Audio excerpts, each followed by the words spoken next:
So, I was sitting here, editing today's videos that are going to be uploaded after I go to bed. I'm also watching 500 Days of Summer. I got the inspiration to watch this after watching the We Made a Beautiful Bouquet movie earlier tonight as well. They kind of feed off of each other. If you've seen both or one of them, you kind of feel what the other one's about. But all random-ass movie talk aside, what I'm doing here late on a Monday night and Tuesday morning aside, I stayed up late enough to actually see the Montreal Canadiens make a move at 6 a.m. in the gosh darn morning here in Vancouver, BC. The Montreal Canadiens announced that they have signed forward defenseman. That's how you know it's getting late here. Defenseman Arber Xhekaj to a 2-year contract from 2024-2025 to 2025-2026 with an AAV of $1.3 million a year.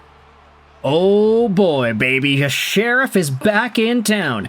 In fact, if you go over to some of the replies over here, AFP Analytics said that this is a touch below their projection for Arber Xhekaj, but still reasonable. Solid deal for a bottom-pair defenseman looking to increase his role. Tough, physical player, and the contract expires with RFA status.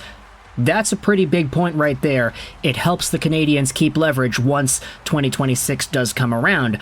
But you can see here for AFP Analytics, based off of Arber Xhekaj's recent play, they evaluated him as a $1.53 million AAV player, projectably on a contract of 2 years. The actual contract is 1.3, so the Canadiens are saving about $200,000. And if you map everything out, I mean, it does kind of get into even better savings when you do the total value multiplied out by 2 years. Also, when you talk about some of the other names that compare to Arber Xhekaj and the comparable contracts too, you've got some pretty interesting names. Jordan Harris is the third-ranked one over here. Obviously, Arber Xhekaj and Jordan Harris do not play the same kind of game at all, but when it comes to the contract, the length, the AAV, the cap hit percentage, it is kind of similar there, especially when you consider the role and whatever it is these guys can do on the ice with advanced analytics, so numbers, minutes, etc., etc. Other names to keep an eye on as comparable numbers include Jake McCabe when he had signed his 4-year $1.6 million AAV deal with Buffalo, Juuso Välimäki in Calgary when he had signed a 2-year $1.55 million extension, Jordan Harris as we had talked about, and then you have Mark Pysyk and Alex Petrovich as well.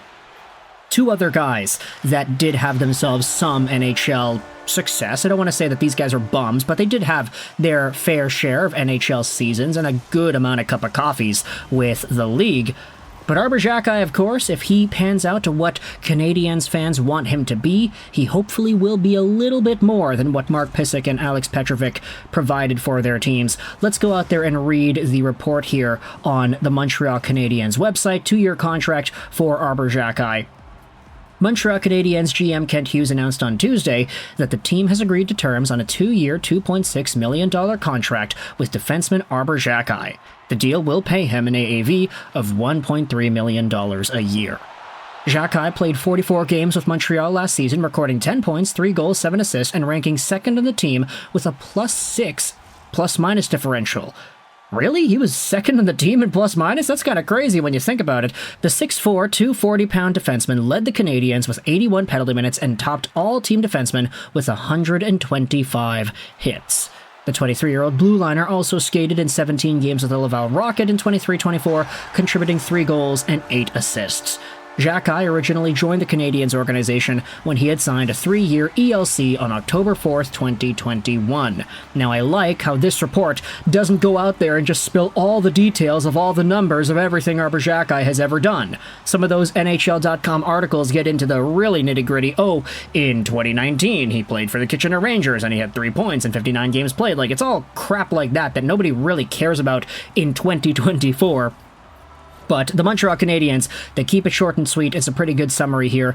And when you think about the Arber Xhekaj story, you know, you talk about this guy that was a free agent pickup out of the OHL, a guy who didn't play any games in 2020, 2021 because the league was shut down due to COVID, a guy who got a cup of coffee with the Canadiens at training camp and who impressed so much that he got himself a contract, a player who eventually played in the NHL in 22-23 and looked pretty decent.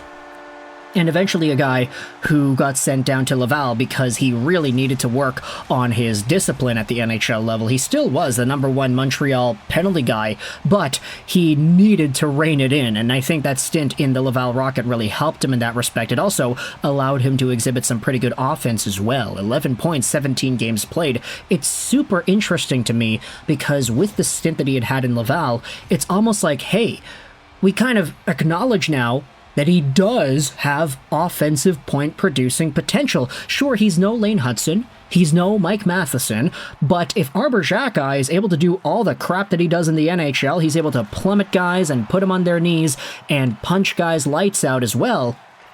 If he's able to do all that and maybe get, let's say, a 25, 30-point season once in a while, that's house money, baby. He didn't even draft this guy. He came out of nowhere. And now he's got a $1.3 million AAV deal, which takes him till he's 25. By the time he is 25, hopefully he would have exhibited a lot more growth at the NHL level. Hopefully he is still going out there, truculancing on guys, and maybe keeping the penalty minutes a little bit down there as well, so he's not in the box as much. But if he's able to round out that offensive side to his game too, which we did see does exist, then the possibilities start to open up as to what you could do with Arber Xhekaj in Montreal. Just take a look at his OHL production. 17 points in 51 games played in 2019-20. The league takes a break. He works at Costco. He comes back, and then he is a point-per-game guy with Kitchener, before getting traded over to Hamilton, where he was on a better team, and then he was a point-per-game guy for that team in the playoffs. Arber Xhekaj, on top of being a beast, he still has offensive productivity, and I don't want to make it seem like it's guaranteed that aspect of his game is going to manifest in a super incredible way. Like, he's not going to be a point-per-game guy with the Montreal Canadiens ever. Like, he's never going to get 80 points in a season. But if he gets, like, 30, then I think that's fine, especially considering everything else that he does and considering the dollar amount. If Arber Xhekaj becomes a maybe 20 to 30 point defenseman who is able to have that physical presence, then maybe by the time 2026 rolls around and he still is an RFA, maybe he gets, let's say, a $3 million deal, a $3.5 million deal. He could slowly start to get himself up there in terms of overall career earnings, and of course the incentive for him to stick around with Montreal and do that is the fact that his younger brother Florian Xhekaj is a Canadiens prospect. So there's a lot of ties here, a lot of intricate details that make the Xhekaj story with Montreal so intriguing, and the fact that the Canadiens were able to sign him to a contract that was supposedly cheaper than what he should have gotten is going to be seen as a big, big win. So, Kent Hughes, big shout out over to you, buddy, for re-signing the Sheriff. 2 years, $1.3 million a year. This is a pretty good deal, pretty good player. I don't see any problems with this, and I think a lot of Canadiens fans are going to be excited to see this one go down. Some actually wanted a little bit more years, but this also does help out Xhekaj as well. Like, there's an incentive for him to significantly improve in the immediate short-term future so that he can get more money by the time 2026 rolls around, right? Let me know your thoughts in the comment section below about the Canadiens signing Arber Xhekaj. I hope you enjoyed this video. I gotta get back to my movie because I really gotta see what happens with Tom and Summer. Not like I haven't seen this movie over and over and over again since high school. I hope you enjoyed this video. And bye.